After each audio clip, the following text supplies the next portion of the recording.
Oi pessoal, vamos para mais um dos nossos vídeos. Hoje a nossa discussão é em cima da questão, a gente mantém a discussão dentro da noção de auto, né? Self em inglês, que a gente já está fazendo há 2 vídeos. Discutiu a noção de self, basicamente voltado para a ideia de personalidade, depois para a ideia de autoconhecimento, e hoje a gente discute então a ideia de auto no sentido de autocontrole, tá? Self no sentido de self-control, do inglês. Tá? O texto básico que a gente vai trabalhar é o capítulo Autocontrole, que é o capítulo 15 do livro Ciência e Comportamento Humano, do Skinner, tá? Esse vai ser um vídeo, acredito eu, né? Vamos descobrir lá no final, igual eu falei das outras, eu acredito que vai ser um pouco menor. Porque como são discussões muito interligadas, eu não entro de novo em aquilo que eu já falei nos vídeos anteriores. Então, o primeiro do self, lá da personalidade, foi um pouquinho maior, o do autoconhecimento foi um pouquinho menor, e esse, de novo, um pouquinho menor, tá? A ideia de autocontrole, que é uma noção bastante presente na nossa forma cotidiana de falar sobre comportamento, né? A gente fala em indivíduos autocontrolados ou indivíduos impulsivos. É uma questão que a análise do comportamento ela tem que de alguma forma dar conta disso, porque um comportamento que se observa, a gente vê pessoas ou nós próprios agindo e olhamos para aquilo e falamos de autocontrole, tá? E a análise do comportamento precisa então dar conta desses comportamentos que são explicados pela noção de autocontrole, sem a ideia de autodeterminação que está embutido na ideia de autocontrole. A ideia de que o sujeito, independente do ambiente, exerça controle sobre o seu próprio comportamento. Tá? Por outro lado, uma parcela considerável dos nossos comportamentos evidencia o indivíduo agindo no sentido de alterar probabilidades de outras ações do seu comportamento. Tá? O indivíduo que, sei lá, fazendo regime, não vai numa sorveteria, se autocontrola no sentido de não vou na sorveteria porque eu estou fazendo regime. Então existiria uma lógica aí de uma autodeterminação do sujeito em função de um fim. Tá? Logicamente, imagino eu que vocês já tenham percebido que essa não é uma alternativa plausível numa lógica analítico-comportamental. Né? A ideia de uma autodeterminação, uma ação que parte do próprio sujeito, no sentido de regular o seu próprio comportamento, é estranho para a análise do comportamento e é estranho, se a gente for pensar, numa lógica científica. Pouquíssimos eventos são explicados, pouquíssimos não, então eu não consigo lembrar nenhum evento explicado por si próprio em qualquer outra ciência, sempre na relação desse evento com outros eventos. Ah, a gente veio discutindo até agora o ambiente como fonte de controle comportamental. A gente vai discutir bastante na próxima disciplina em análise do comportamento aplicada a ideia desse ambiente ser composto por outros indivíduos, como outros indivíduos exercem controle sobre o meu próprio comportamento. Aqui agora a ideia é fazer a discussão dessa relação num único indivíduo. Tá? Então, quando o Skinner começa a falar, propriamente dito, de autocontrole, numa visão mais analítica comportamental, ele vai virar e falar o seguinte: olha, normalmente, como eu já falei, normalmente o indivíduo vem a controlar partes do seu próprio comportamento. Tá? Quando é que a gente percebe esse tipo de situação? Recapitulando algo que a gente falou lá em Fenômenos 1, todo comportamento ele gera múltiplas consequências, não apenas uma única consequência. Tá? Eu posso me levantar aqui agora e ir até a cozinha aqui da minha casa e pegar um copo d'água, caso eu esteja privado de água e a água seja reforçador. Tenho aí a consequência reforçadora da água, mas tenho também a consequência aversiva de eu me deslocar até lá, que dependendo do meu grau de privação, essa consequência aversiva é muito fraca. Tá? Se, por exemplo, a gente estivesse na universidade e o único lugar que a gente fosse ter água fosse muito mais distante, o valor reforçador dessa água teria que ser mais alto para dar conta de suprir o valor aversivo de eu ter que caminhar até um local muito mais distante, enquanto instância aversiva. Tá? Então, e nessa lógica aqui, por exemplo, eu estava usando um exemplo de eu ir até minha cozinha para beber água. A consequência aversiva disso é muito baixa. A casa não é grande, então a cozinha também não é tão distante. Então o valor reforçador da água nem precisa ser tão alto para me fazer ir até lá beber minha água. Por outro lado, nesse exato momento que eu estou gravando o vídeo para vocês, eu ter que me deslocar até lá, nesse exato momento, eu preciso desligar a câmera para não deixar ela no vácuo, vocês aqui no vácuo. Tá? Quando eu retornar, eu tento ao máximo não ter cortes nos vídeos, então eu teria que, não sei se vocês já repararam, nos momentos que tem corte, eu tento fazer a mesma posição que eu estava no vídeo anterior. Então, tá indo, parou o vídeo assim, por algum motivo acabou o tempo, eu estava nessa posição. Na hora que eu começo a gravar o outro, eu começo nessa posição para poder dar continuidade. Então, isso me gera um trabalho. Então, nesse exato momento, o valor aversivo de eu ir até a cozinha é mais alto do que se eu não estivesse gravando. Com isso, o valor reforçador da água, nesse momento, precisa ser superior para dar conta dessa condição aversiva. Tá? Então, de qualquer forma, estou falando isso tudo para quê? Falar, nossos comportamentos, eles não são tão polarizados, assim, ou consequência reforçadora ou consequência aversiva. Não, nossos comportamentos têm múltiplas consequências, tá? Múltiplos efeitos. Algumas vezes, ou melhor, alguma não, uma série de vezes, a consequência reforçadora ela é mais bem marcada e por isso o comportamento ocorre sem grandes problemas.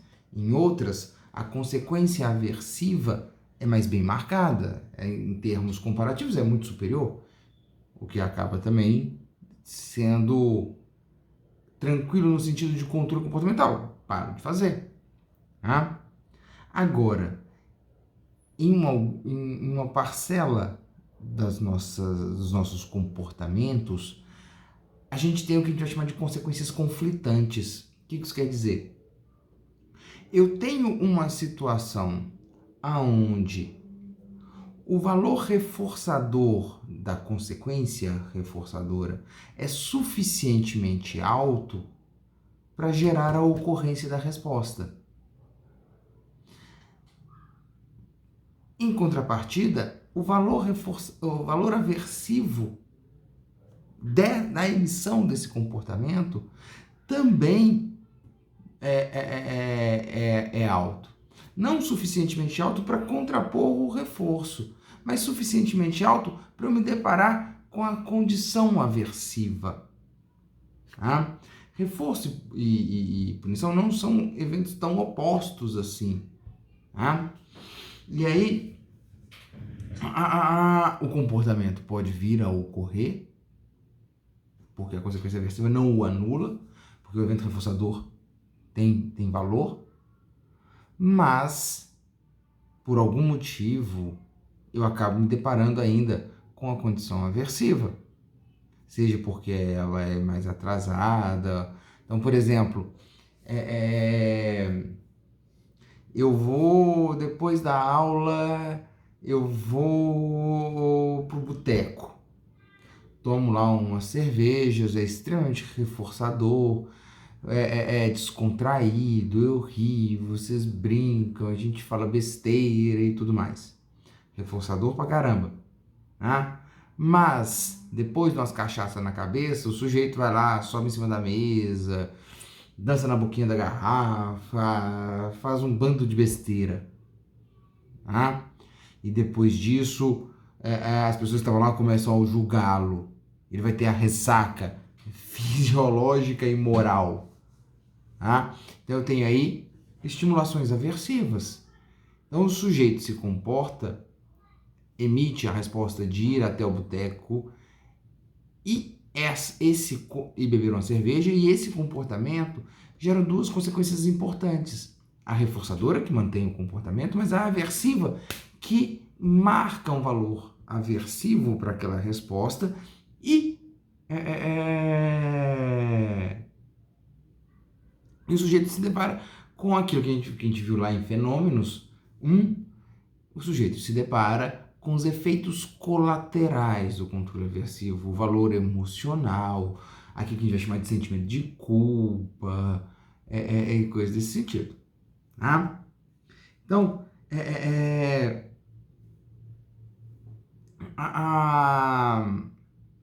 existem comportamentos nossos que geram essas tais consequências conflitantes. Tá? Nesse sentido, comportamentos que o sujeito emitir, que de alguma forma minimizar os efeitos aversivos daquele comportamento, esse comportamento está sendo negativamente reforçado. Então, qualquer comportamento do indivíduo que reduzir o valor aversivo da situação, esse comportamento ele tem probabilidade de voltar a ocorrer em situações futuras em função do valor de reforço negativo que ele gera.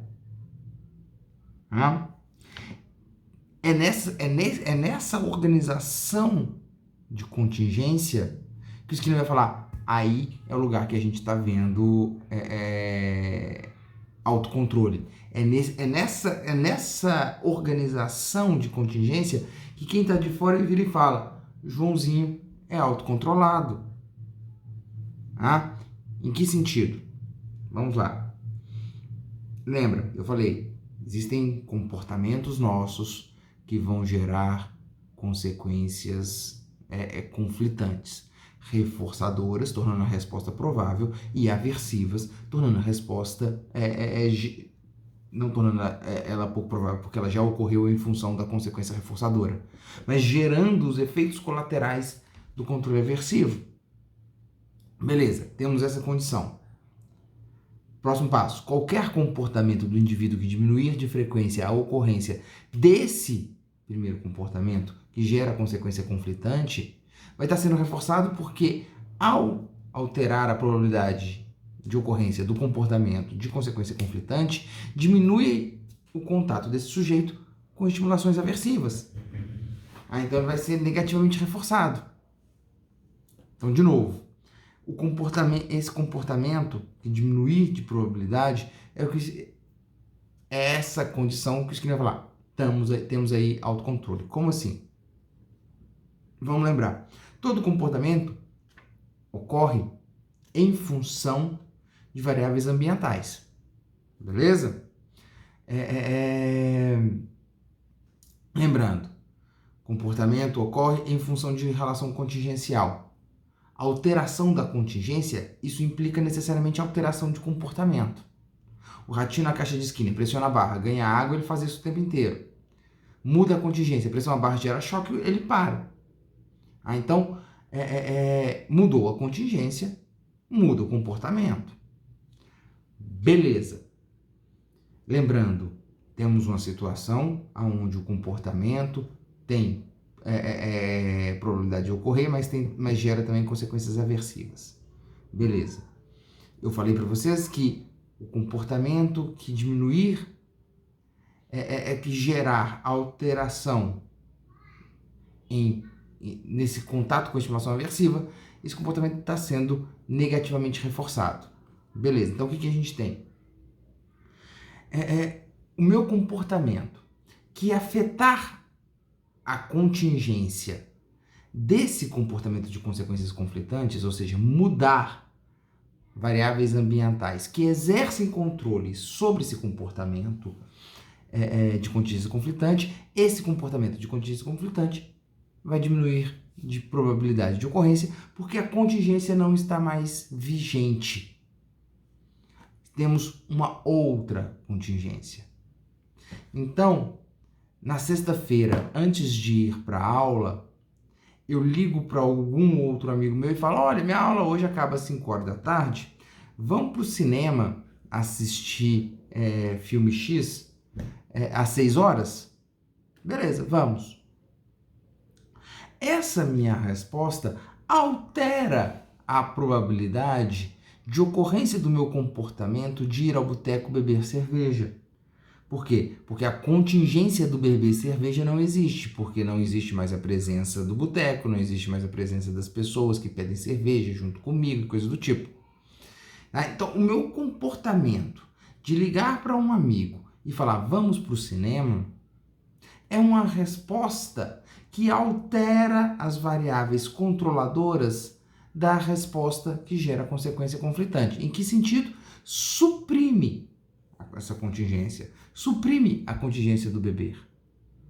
Ao suprimi-la, ela tem baixa probabilidade, ela tendo baixa probabilidade, eu não me deparo com as contingências, com as consequências aversivas. O comportamento de ligar para o colega e chamá-lo para ir comigo no cinema, além de ter as consequências reforçadoras de ir até o cinema e tudo mais, tem também as consequências reforçadoras negativas de supressão da condição aversiva atrelado ao beber. Então nós temos aí dois comportamentos que o Skinner vai chamar de resposta, ele vai chamar de resposta controladora e outro de resposta controlada. Resposta controlada é aquela resposta que gera as consequências conflitantes. Resposta controladora é a resposta que altera as variáveis de controle da resposta controlada. Ao alterar as variáveis de controle da resposta controlada, diminui a probabilidade de emissão da resposta controlada, consequentemente, diminui a probabilidade de entrar em contato com as consequências aversivas atreladas à resposta controlada. E assim, eu teria o tal autocontrole. O autocontrole como sendo a relação entre dois comportamentos. O comportamento de um primeiro comportamento que, ao ser emitido, gera um efeito de mudança ambiental, e um segundo, essa é a resposta controladora, e um segundo comportamento que é aquele que está submetido ao controle daquelas variáveis ambientais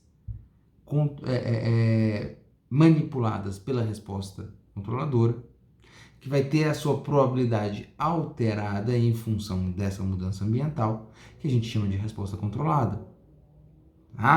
Por isso que no livro, eu acho estranho, mas no livro, Ciência e Comportamento Humano, por exemplo, do Skinner, ele discute autocontrole primeiro para depois discutir autoconhecimento. Para mim não faz sentido. Por que não faz sentido? Porque é só a partir do momento em que o indivíduo identifica as fontes de controle do seu próprio comportamento, ou seja, que ele apresenta autoconhecimento, que ele passa a ser capaz de apresentar autocontrole. Ou seja, é só a partir do momento em que eu reconheço fonte de controle do meu comportamento que eu sou capaz de manipular essas variáveis controladoras do meu comportamento. Ou seja, eu preciso estar sob controle discriminativo das variáveis controladoras da resposta controlada, para que a resposta controladora seja efetiva e que eu passe a falar fulano é autocontrolado, porque nós só falamos que alguém é autocontrolado quando ele é bem sucedido. Quando ele não é, quando essa manipulação não é bem sucedida, a gente não fala em autocontrole. Pelo menos não é o padrão.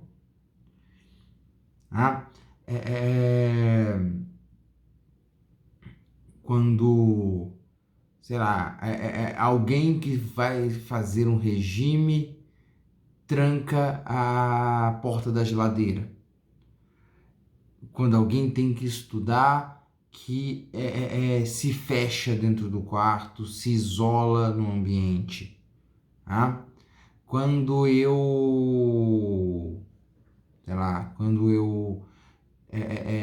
ligar para o ex-aversivo, eu entrego o meu celular para alguém na balada, para essa pessoa não deixar eu ligar, depois que eu estiver bêbado.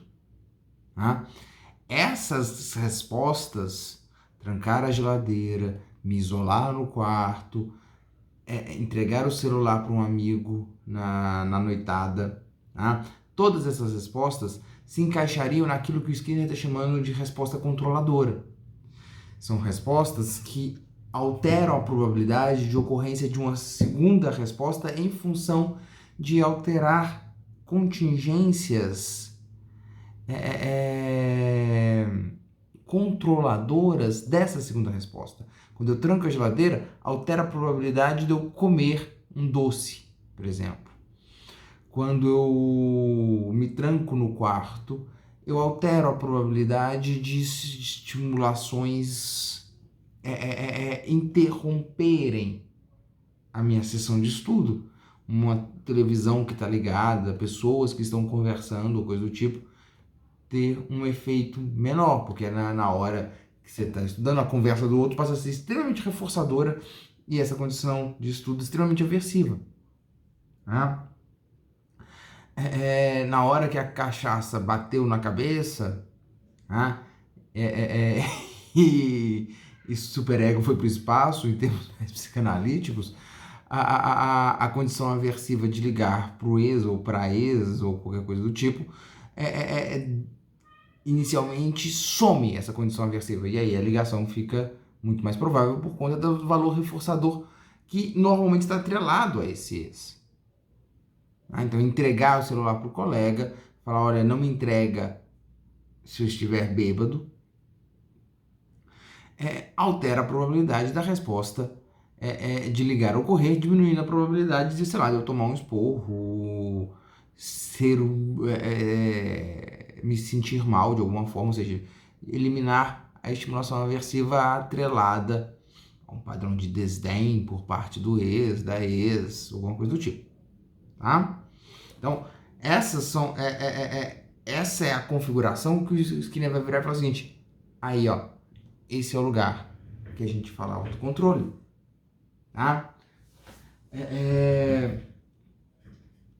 E qual é a fonte mantenedora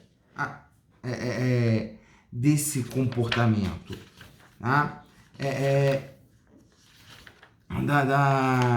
Antes de entrar nisso, só o Skinner ele vai passar em revista um bando de estratégias de autocontrole. Não vou ficar aqui recitando elas para vocês, porque é só pegar o texto e ler, vocês vão ver lá. Ele vai falar, olha, nós podemos nos autocontrolar no sentido de via restrição física. Sei lá, ele vai falar, para não rir no meio do velório eu tapo a boca. Para não roer a unha, eu fico com a mão dentro do bolso. Tá? São formas de tornar improvável uma resposta por restrição física. Eu posso fazer isso criando estimulações. Eu posso alterar a probabilidade de ocorrência de comportamento criando estimulações. Por exemplo, sei lá, quando eu estava no mestrado, num dado momento, que eu não tinha mais disciplina para fazer, eu já tinha coletado todos os meus dados da pesquisa, eu só precisava pregar a bunda na frente do computador e escrever. Tá? Não tinha nenhum tipo de... Era eu sozinho. Tá? Nesse momento, ficar na cama era extremamente reforçador. Tá? Então, começou que eu comecei a enrolar. Dormia tarde pra caramba e ia acordar mais tarde ainda. Né? O que eu tentei fazer? Tornar o ficar na cama aversivo. Então eu preguei no teto em cima do meu quarto, em cima da minha cama, um textozinho escrito assim: você precisa trabalhar. Isso tornava aversivo o ficar deitado na cama. Eu acordava, olhava para aquilo, vamos levantar. Depois que estava levantado, sentava na frente do computador e escrevia. Então, eu tornei uma situação que era extremamente reforçadora, que era ficar na cama, mas tinha a consequência aversiva de... eu queria emendar o mestrado e doutorado. Eu precisava defender dentro de um determinado prazo para conseguir entrar na seleção logo depois. Tá? Então, e esse prazo já estava terminando, consequência aversiva, mas é o reforço do ficar na cama. Eu ampliei a estimulação aversiva do ficar na cama. Tá? Então, outra estratégia. Mas que nem vai falar, olha, talvez o único lugar, a gente vai exercer controle sobre o nosso comportamento manipulando o ambiente. Essas estratégias de autocontrole, as manipulações que a resposta controladora exerce sobre a resposta controlada é manipulando a contingência da resposta controlada. Restrição física, criação de estímulo, apresentação de estímulos sinalizadores de controle aversivo, de controle reforçador. Ele vai falar em manipulação de condições emocionais. Sei lá, você vai responder um e-mail desaforado que alguém te mandou, você relê o e-mail para ficar pé da vida e conseguir responder à altura. Tá? Não deixa de ser uma alteração de condições para um segundo comportamento. Tá? Beleza.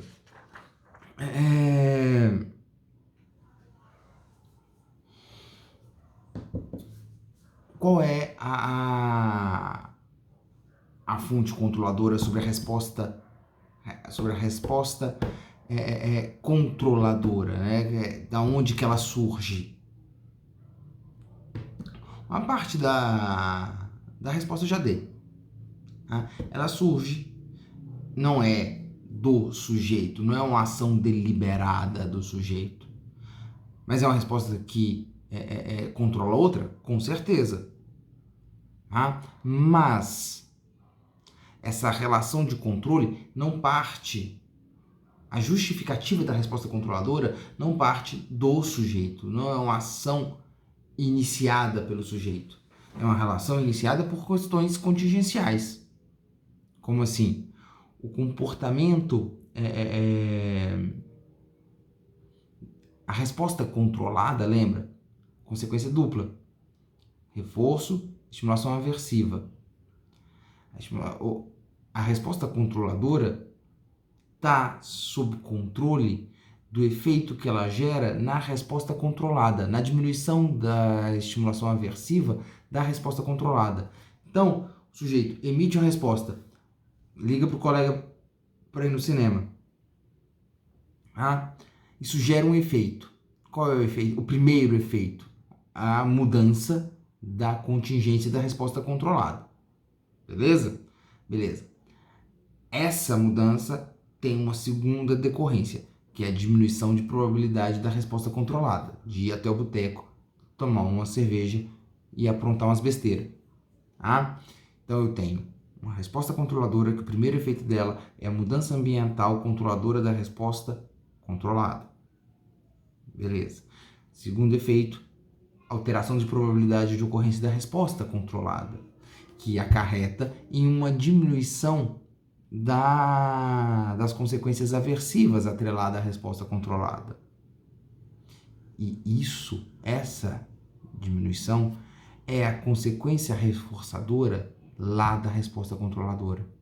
A resposta controladora não brota do sujeito, ela brota de uma consequência final de diminuição da consequência da resposta controlada, mas que é contingente à ocorrência da resposta controladora. É só por conta da ocorrência da resposta controladora, que alterou a contingência da resposta controlada, que ocorre a diminuição da estimulação aversiva e, com isso, reforça a resposta controladora.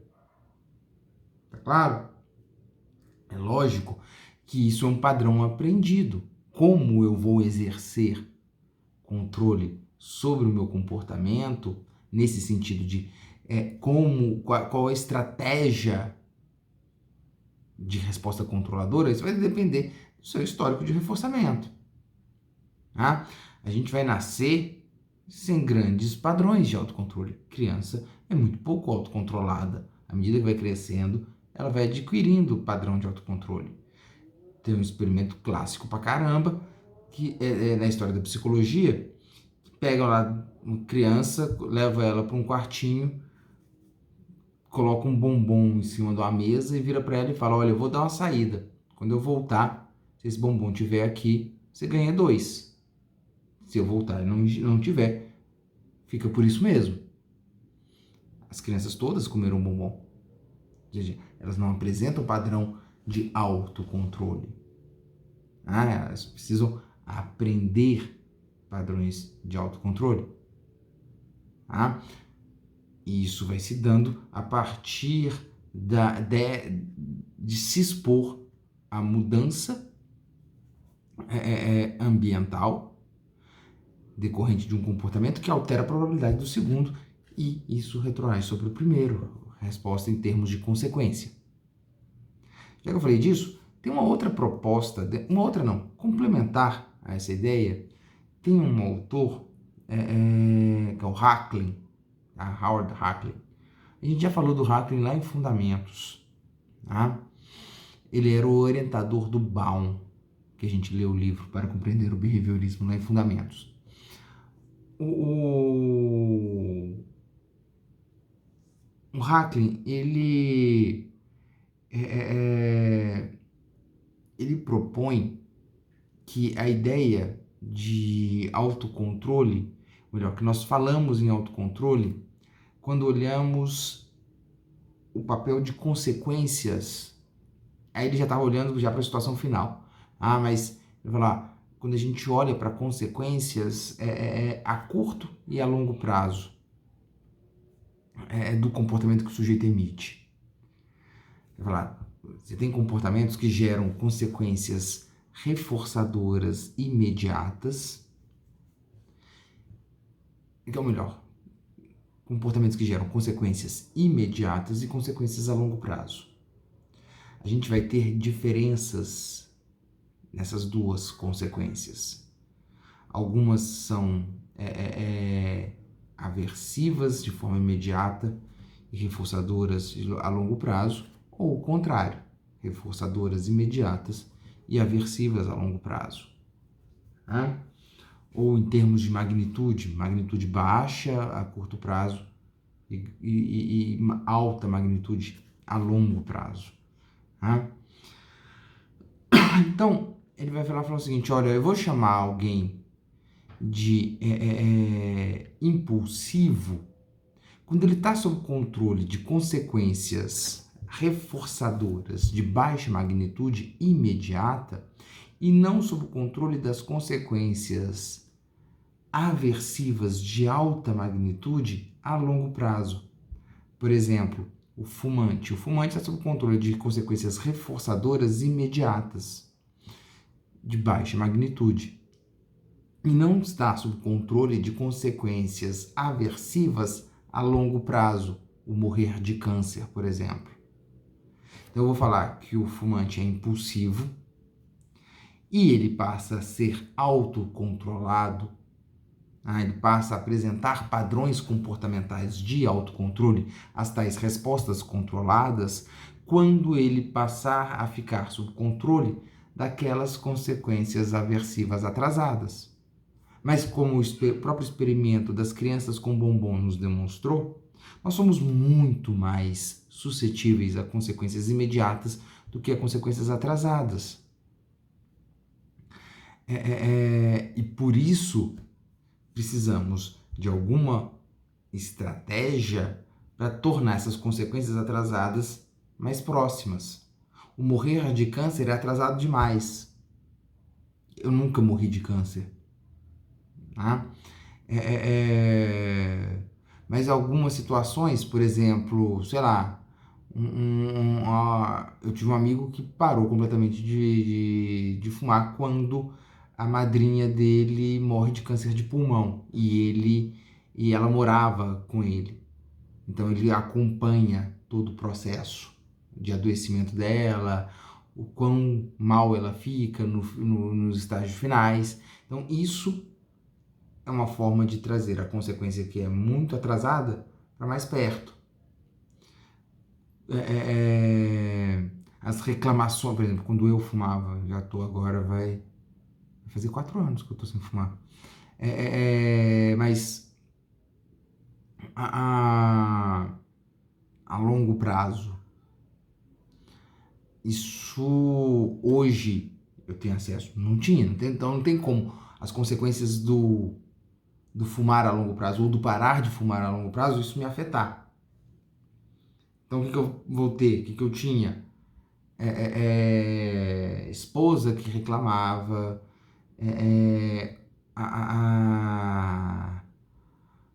eu nado, então meu fôlego para nadar era horroroso,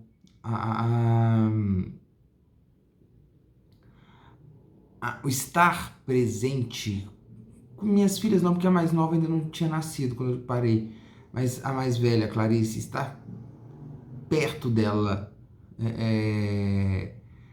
a ideia de estar perto dela, a ideia não, né, porque a ideia fica meio mentalista, mas me reconhecer como estando perto dela, com cheiro de cigarro, era extremamente aversivo para mim. Então, por exemplo, eu nunca fumei perto dela e quando eu chegava em casa, a primeira coisa que eu fazia era tomar banho, coisa do tipo. Ou seja, criava um custo de resposta muito alto para o fumar.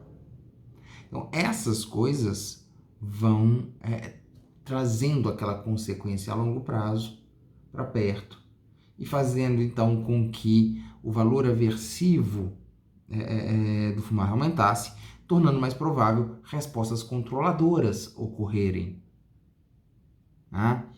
E respostas controladoras ocorrendo, resposta controlada diminui de probabilidade, esse valor aversivo está potencializado, o reforçamento negativo está potencializado. Tá? Pessoas, acho que isso, ficamos por aqui com esse vídeo. Nem foi tão mais curto assim igual eu imaginava, mas foi um pouquinho mais curto do que o normal, tá? Estudem.